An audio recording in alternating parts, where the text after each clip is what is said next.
के दौर में लोग एक दूसरे की मदद करने से दूर भाग रहे हैं, कोविड के नाम से दूर भाग रहे हैं। अगर किसी को कोरोना हुआ तो लोग करीब भी नहीं आ रहे, और अगर किसी का इंतकाल हो गया तो भी दूर से देख के निकल जा रहे।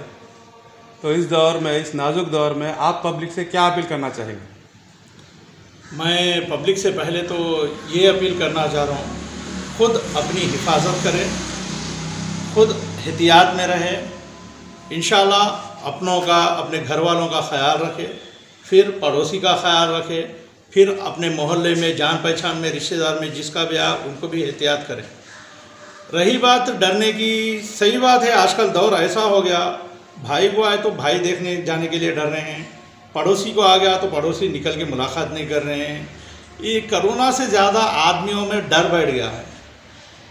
मौत और ज़िंदगी तो ऊपर वाले के हाथ में है, वो तो खैर लिखी हुई है, लेकिन हम एहतियात करना और जितना हो सके अपने घर में बाज़ वालों को, जिसको भी हमारी ज़रूरत पड़ी, एनी टाइम उनको अवेलेबल रहना। जितना अवेलेबल का मतलब ये नहीं कि आप जाके उनसे सब चीज़ यानी छू के जैसा करते हैं, डिस्टेंस मेंटेन करके उनको जो भी चीज़ चाहिए सहूलत की पहुंचाना। हम डरना नहीं चाहिए, जैसे उनको ऑक्सीजन सिलेंडर हो या खाने की परेशानी हो, कुछ दवाई चाहिए या डॉक्टर के बारे में चाहिए, या उनको जाने आने प्रॉब्लम हो, आप आपकी कार में पीछे भी बिठा के ले जा सकते हैं, लेकिन डिस्टेंस रख के हर चीज़ से आप उसकी मदद करिए। आप मदद करने से क्या है, आगे वाले को हिम्मत आती है। इस्लाम में भी लिखा हुआ है, खुद पहले घर में, फिर पड़ोसी का हक़ बनता उसकी मदद करो, फिर आपके रिश्तेदार की, दोस्त अहबाब की मदद करो। तो हमारे इस्लाम में भी ये लिखा हुआ है कि हम हर किसी की जहाँ तक हो सके मदद करना चाहिए। इंशाअल्लाह जैसे भी आपके किसी भी दोस्त पड़ोस में कुछ भी परेशानी आए, आप बिना डरे झिझक के आप डिस्टेंस मेंटेन करके मास्क और सैनिटाइज़र का यूज़ करते हुए आप सबकी मदद कीजिए। अल्लाह ताला बचाने वाला है, अल्लाह हयात देने वाला है। इंशाअल्लाह किसी को भी, किसको पता आज हमारा वक्त कल किसी और का वक्त, किसी की भी मदद करनी चाहिए। ये ज़रूरी नहीं कि कोई पैसे वाला है उसको नहीं आया, कोई गरीब है उसको आया। अमीर गरीब पैसा कुछ काम नहीं आता, बस काम आती है तो दुआएं और सबकी मोहब्बत खुलूस, क्योंकि कोई खाली हाथ आया है, हर कोई खाली हाथ जाएगा, कोई कुछ लेके नहीं जाएगा। इंशाअल्लाह सबसे एक ही अपील है, इस कोविड के महामारी में आप लोग से जितना हो सके आप लोग अपने आसपास पड़ोस में कुछ भी हुआ तो मदद कीजिए। जैसे कि एक वाक़या मेरा ही बताता हूँ, मेरे दोस्त रिश्तेदार में कई लोग को प्रॉब्लम हुआ। एक बार तो जनाजे के लिए मैं क़ब्रिस्तान भी गया था, कई बार गया, लेकिन उसमें से एक वाक़या ऐसा है, उसी वक्त किसी कोविड का पेशेंट आया, उनके पास, बेचारों के पास कोई मैयत पकड़ने के लिए कोई नहीं थे। फिर हमारे मैयत में से कोई आदमी जो जनाजे गए थे क़ब्रिस्तान, उसमें से कुछ लोग जाके उनकी मदद करें। उतना भी वो डरने की ज़रूरत नहीं है, आपको पीपी किट्स है। अल्हम्दुलिल्लाह आज की तारीख़ में मस्जिद अफजल बियाबानी में काफ़ी हमारे मुसलमान लोग, कई नौजवान, कई लोग मदद कर रहे हैं। वैसे आप भी आगे बढ़ के कीजिए, हर कोई आगे बढ़ के करेगा तो आगे बढ़ेंगे। आज उसको हमको क्या बोले तो कल हमारे को है तो भी वो बोलता हमको क्या। इसलिए आप किसी की मदद करो, अल्लाह आपकी मदद करता। और किसी से कुछ उम्मीद मत रखिए, बस जितना हो सके आप एक दूसरे की मदद कीजिए और अपनी हिफाजत करिए। सबसे यही चाहता हूँ और सबसे दुआओं की गुजारिश। अल्लाह हाफ़िज़। अफजल साहब, कल आप गाड़ी के ऊपर एक सिलेंडर लेके जा रहे थे, किसके लिए लेके जा रहे थे? वो हमारे पास, एक नाम नहीं बताना चाहूँगा, हमारे मोहल्ले में हमारे पास के और फैमिली फ्रेंड भी कह सकते हैं, वो लोग बेचारे ख़ास लोग हैं, उनके घर में जेंट्स नहीं हैं, तो वो लोग बेचारे दोपहर के टाइम पे फ़ोन करें कि उनके हस्बैंड को सांस की प्रॉब्लम है। वो बेचारे खुद का धंधा करते हैं, नाम बताता हूँ, पहचानते सब लोग, लेकिन मैं नहीं बताना चाह रहा हूँ क्योंकि हमारे को वो है, तो इसीलिए वो बेचारे बोले कि अर्जेंटली हमारे को सिलेंडर ज़रूरत है, ऑक्सीजन है।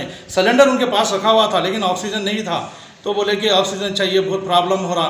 फिर अचानक से मैं बोला ठीक है, अब वो टाइम पे ऑटो वगैरह ट्रांसपोर्ट भी नहीं है। मैं बोला चलो ठीक है, अलगे पड़ोसी की शकील बोल के दोस्त है, उसको गाड़ी मंगा लेंगे, उनके साथ हम लोग। ऑक्सीजन कहाँ पर मिलता पता नहीं, MRO को फ़ोन करा, हमारे उनको करा तो उन्होंने बोले रूलर के कि वहाँ पे जाइए आप, वहाँ पे अवेलेबल रहे। फिर वहाँ पे वो लोग बेचारे फ़ोन करके बोले कि इमीडिएट भर के दो। तकरीबन 20 से 30 मिनट कुछ लगे उसको फिल करने के लिए, फिर फिल करके गाड़ी पे डाल के लेकर कर दिया। अल्हम्दुलिल्लाह वो लोग बहुत खुश हुए और बहुत सारी दुआएं दी है। और एक चीज़ ये है साहब, आज के इस पैंडेमिक दौर में ऑक्सीजन और बेड्स दोनों चीज़ की गवर्नमेंट की तरफ से किल्लत है बोल रहे हैं, जबकि गवर्नमेंट ये बोल रही है कि हम पूरी कोशिश कर रहे हैं बेड्स फुलफिल करने की। लेकिन इसमें एक चीज़ क्या हो रही, दूसरे डिस्ट्रिक्ट के पेशेंट्स जो यहाँ पे करीमनगर आ जा रहे हैं, तो यहाँ के पेशेंट्स के लिए ये नागवार हो जा रहा। तो इस पर आप क्या बोलेंगे? ये बात सही है। अल्हम्दुलिल्लाह करीमनगर हेडक्वार्टर में सरकार की तरफ से, हम लोग के मंत्री की तरफ से, अल्हम्दुलिल्लाह हम लोग की तरफ से कुछ भी प्रॉब्लम नहीं है। लेकिन जैसे कि आप बोले, सवाल में ही आपका जवाब है, दूसरे डिस्ट्रिक्टों से नए बनी हुई, जैसे कि दूसरे गांवों से, शहरों से जो लोग आ रहे हैं, यहाँ पे आने की वजह से लोकल पब्लिक को प्रॉब्लम हो रहा। फिर भी अल्हम्दुलिल्लाह एनी टाइम इमरजेंसी में हमारे लोकल मिनिस्टर साहब हो, हमारे MP साहब हो, हमारे अमजद भाई, इवन सब लोग क्या है फ़ोन पे अवेलेबल रह के जिसको जहाँ पे भी कुछ भी ज़रूरत है वो लोग जितना हो सके मदद कर रहे हैं। प्राइवेट में हो, प्राइवेट मेरा में। सवाल ये है साहब, जिस तरीके से करीमनगर हेडक्वार्टर में जैसी सहूलतें हैं, जिस तरह सहूलतें मुहैया करा रहे हैं, उसी तरह दूसरे जगह जगतियाल, कोरुटला, मेटपल्ली, निज़ामाबाद, निर्मल तक आज भरा हुआ है कोविड। तो वहाँ पे ये इंतजाम क्यों नहीं कर सक रही हुकूमत? वो इस वजह से है, वो नए डिस्ट्रिक्ट है, नया ज़िला है, पुराना एक गांव था, उस वजह से जब गांव रहता उसकी क्वांटिटी के हिसाब से वहाँ पे ज़रूरतें थी। अब वो ज़िला बनने की वजह से वो बड़ा हेडक्वार्टर की जैसा हो गया, उसके आसपास के गांवों से आदमियाँ वहाँ पे आ रहे हैं, तो वहाँ पे लोकल में बेड्स अवेलेबल नहीं होने की वजह से वहाँ के आदमी यहाँ पे आ रहे हैं। उसको टाइम लगता, इंशाल्लाह आगे बढ़ेगा, थोड़ा सा टाइम लग रहा। अभी अचानक से कोरोना किसी को बोल के नहीं आया ना, अचानक से आ गया। इसके अलावा डॉक्टर्स भी कुछ उतना काबिल नहीं है वहाँ उन जगहों पे बोल के बोल रहे लोग। जितने करीमनगर में काबिल है डॉक्टर, उतने डॉक्टर्स वहाँ काबिल नहीं है बोल के खुद पेशेंट्स के साथ जो अटेंडर्स हैं वो लोगों का कहना है। इस पर आप क्या बोलते हैं? जी, लेकिन ये बात आप हुकूमत तक लेके जाएंगे? इंशाल्लाह हम अपील करेंगे हमारी हुकूमत से, क्योंकि हुकूमत हमारी है, कोई भी पार्टी रहो।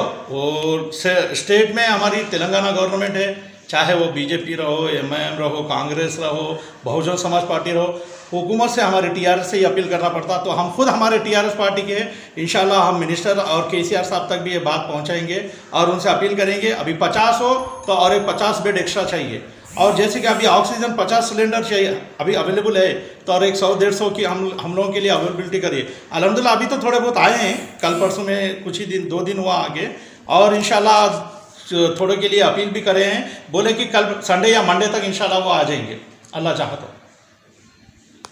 चलिए इंशाल्लाह।